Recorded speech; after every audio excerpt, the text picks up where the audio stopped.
Hello everyone, welcome to engineering express.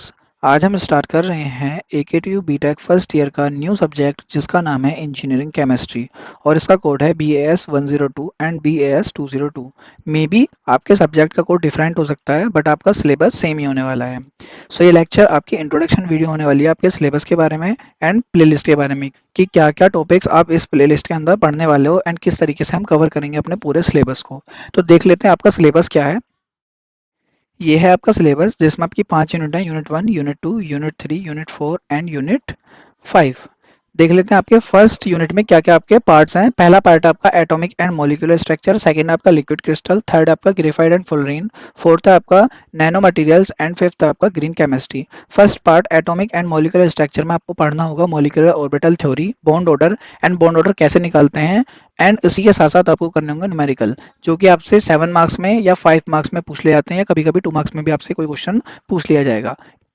Second part है आपका liquid crystal. Liquid crystal में आपको उसका इंट्रोडक्शन बताना होगा, उसकी एप्लीकेशन बतानी होंगी एंड इंडस्ट्रीज में कौन कौन से ऐसे मटेरियल हैं जो as a liquid crystal use होते हैं वो आपको बताना होगा।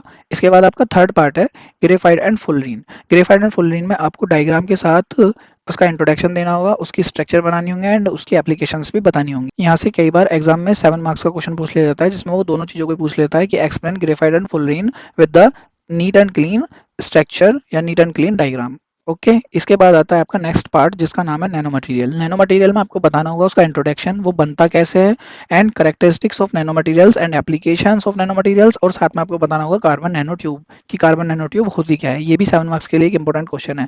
अगला पार्ट आता है आपका ग्रीन केमिस्ट्री। ग्रीन केमिस्ट्री आपका इस यूनिट का सबसे इंपॉर्टेंट पार्ट है। यहाँ से आपका इसका इंट्रोडक्शन 2 मार्क्स में पूछ लिया जाता है या 7 मार्क्स में आपसे 12 प्रिंसिपल पूछ लिए जाएंगे ग्रीन केमिस्ट्री के। साथ ही इसमें एक और इंपॉर्टेंट क्वेश्चन आ जाता है आपका एडिपिक एसिड एंड पैरासीटामोल, इनको बनाने की विधि क्या है, ये बनता कैसे है। तो आपको वो विधि बतानी होंगी जिसमें कोई भी हैजार्डस केमिकल ना बनते हों। ठीक है, वो हम नोट्सों में समझेंगे, काफी इजी लैंग्वेज में लिखा हुआ है, आपको एक बार में पढ़ते ही समझ में आ जाएगा एंड एक बार आपसे पढ़ के प्रैक्टिस करके लिखोगे तो आपको खुद समझ में आ जाएगा कि आपको क्या करना है। इसके बाद आती है आपकी यूनिट 2। यूनिट 2 में आपका पहला पार्ट है स्पेक्ट्रोस्कोपी टेक्निक्स एंड एप्लीकेशन। इसमें आपको बताना होगा elementary idea and simple application of UV, IR and NMR and कुछ न्यूमेरिकल प्रॉब्लम्स होंगी आपके साथ में। या आपसे यहाँ से डायरेक्ट क्वेश्चन पूछेगा कि यूवी, IR एंड NMR में डिफरेंस क्या है। एंड इसका सेकंड पार्ट है आपका स्टेरियो केमिस्ट्री। स्टेरियो केमिस्ट्री में आपको ऑप्टिकल आइसोमर्स इन कंपोनेंट विदाउट कायरल कार्बन बताना होगा एंड जियोमेट्रिकल आइसोमर्स क्या होते हैं एंड कायरल ड्रग्स क्या क्या होते हैं, उनका यूज क्या होता है, ये आपको बताना होगा। अब आते हैं आपके यूनिट 3 में। यूनिट 3 में आपके 3 टॉपिक्स हैं, कौन से, बैटरीज, कोरोजन एंड सीमेंट। सबसे पहले आपको इसमें बताना होगा basic concept of electrochemistry. Electrochemistry का बेसिक कॉन्सेप्ट क्या है एंड बैटरीज में आपको बताना होगा कि कौन कौन सी आपकी बैटरी होती हैं, उनकी एप्लीकेशन क्या है, क्लासिफिकेशन एंड 2 इंपॉर्टेंट आपकी बैटरीज हैं, dry cell and lead acid battery, जिनको आपको डायग्राम के साथ समझाना होता है कि वो कैसे वर्क कर रही हैं। नोट्सों में बिल्कुल नीट एंड क्लीन डायग्राम के साथ एक्सप्लेन की गई हैं, बिल्कुल इजी लैंग्वेज में, पॉइंट टू पॉइंट आपको एक बार में चीजें समझ में आ जाएंगी और आपको डायग्राम भी आसानी से समझ में आ जाएगा कि कैसे आपको वो बनाना है। इसके बाद आता है कोरोजन। कोरोजन मतलब जंग, जो लोहे के ऊपर आपका जंग लग जाता है उसके बारे में आपको बताना है, वो कितने टाइप का होता है, इसका इंट्रोडक्शन क्या है एंड उसको होने के कारण क्या है या वो किस वजह से आपका आता है और उससे बचने के क्या क्या उपाय हैं, ये सब चीजें आपको इसमें बतानी होंगी कोरोजन के अंदर। एंड इसके बाद आता है आपका सीमेंट। सीमेंट मतलब जो आपके घरों में बिल्डिंग में बनाने के लिए सीमेंट लगता है, उसी सीमेंट के बारे में आपको यहाँ बताना है कि वो होता क्या है, बनता कैसे है। एंड एक और इंपॉर्टेंट क्वेश्चन है इसमें जो आपसे डायरेक्ट पूछता है, प्लास्टर ऑफ पेरिस, POP क्या होता है। तो ये भी आपको आसानी से पता लग जाएगा, नोट्स के अंदर आप एक बार पढ़ोगे। कुछ टॉपिक्स इसके अंदर ऐसे हैं जिन्हें आप अपनी आम जिंदगी में देखते हो, जैसे कि सीमेंट। सीमेंट का आपको पता है, आपने अपना घर बनते हुए देखा होगा कि सीमेंट कैसे बनता है। आप सीधा कट्टा लेके आते हो, उसको पानी में घोलते हो, रेत में लाते हो, उसमें ये सभी तो करते हो आप। तो आपको हिंदी में वो सारी चीजें पता है कि वो बनता कैसे है, लेकिन उसको रिप्रेजेंट कैसे करना है इन द नोटबुक ये आपको नहीं पता होता है। तो वो चीज हम आपको बताएंगे कि किस तरीके से आपको अपनी हिंदी को इंग्लिश में कन्वर्ट करके वहाँ लिखना है एंड आपको पूरे मार्क्स कैसे मिलेंगे। तो ये सब चीज आपको नोट्स में एक बार में पढ़ने के बाद आसानी से याद हो जाएंगी।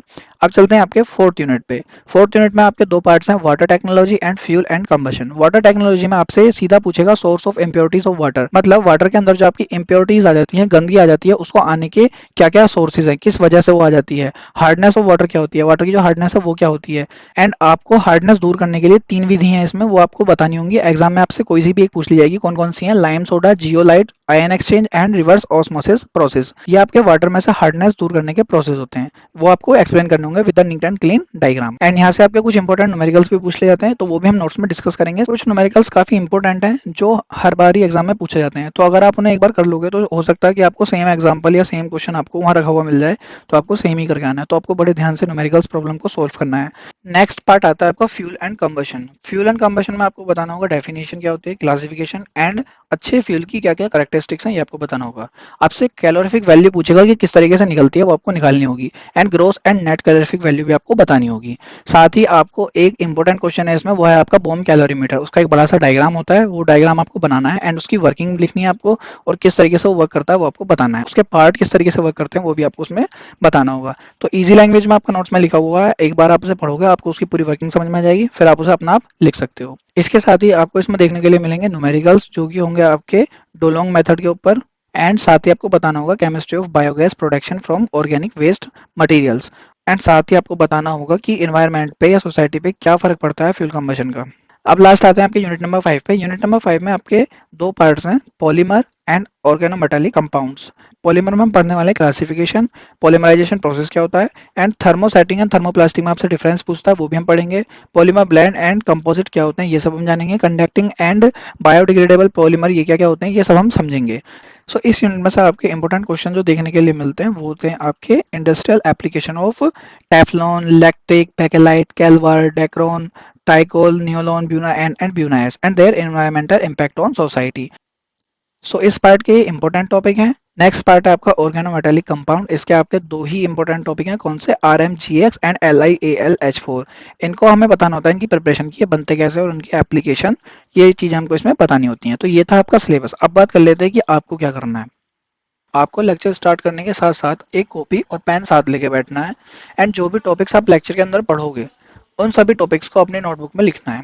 आपको सिर्फ टॉपिक्स के नेम लिखने हैं, अंदर का कंटेंट नहीं लिखना है। कंटेंट आपको साथ के साथ याद करना है, जो कि मैं करा दूंगा अपने आप, आपको इतनी नीड नहीं पड़ेगी प्रेशर देने की अपने माइंड पे। आपको ऑटोमेटिकली याद हो जाएगा, क्योंकि बहुत ईजी लैंग्वेज में आपके नोट्स लिखे हुए हैं। एक बार आपने खुद पढ़ोगे आपको खुद समझ में आ जाएगा कि क्या लिखा हुआ है।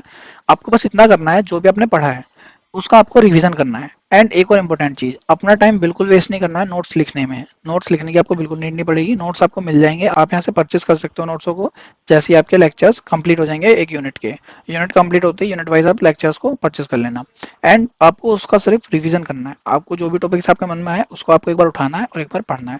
डेली आपको रिवीजन करना है, डेली नहीं कर पाओ तो वीक में 2 बार आपको रिवीजन करना है, बाकी टाइम आपको क्लास लेके पढ़ना है। एंड क्लास के वक्त आपको ध्यान बिल्कुल यहीं रखना है कि क्या टॉपिक पढ़ाया गया है। मान लो अगर आपको कोई टॉपिक समझ में नहीं आता है तो आप वीडियो को पॉज करो, पीछे जाओ, उसको दोबारा समझो, और फिर भी समझ में नहीं आ रहा है तो उस टॉपिक को सर्च करो, कहीं और से समझने की कोशिश करो। हो सकता है आपको मेरा ना समझ में आ रहा हो उस टाइम पे, किसी और का समझ में जाए, लेकिन टॉपिक्स को बिल्कुल परफेक्ट करके अपना वीडियो में आगे चलना। हालांकि आपके नोट्स इतने इजी लैंग्वेज में है कि आपको एक बार पढ़ते ही वो याद हो जाएंगे। तो आपको बिल्कुल टेंशन नहीं लेनी है नोट्सों के लिए। यूनिट खत्म होते ही आप अपने नोट्स परचेज कर लेना, आपको नोट्स मिल जाएंगे। एंड मैं अगेन कहता हूँ आपको उनको सिर्फ रिवाइज करना है पेपर तक अपने। इतना उन्हें पक्का कर लेना कि एग्जाम में कोई भी क्वेश्चन आए तो आप उसको एज इट इज एज लिखाएं। एंड नोट्स इतने इजी लैंग्वेज में और बिल्कुल सही लिखे हुए हैं कि आपका कोई भी नंबर नहीं कटेगा। ठीक है, बस आपका रिप्रेजेंटेशन अच्छा होना चाहिए। और एक चीज और, जो लोग आपसे बोल सकते हैं कि आपकी राइटिंग मैटर नहीं करती है, बट मैं आपको साफ साफ बता दूं आपकी राइटिंग मैटर करती है।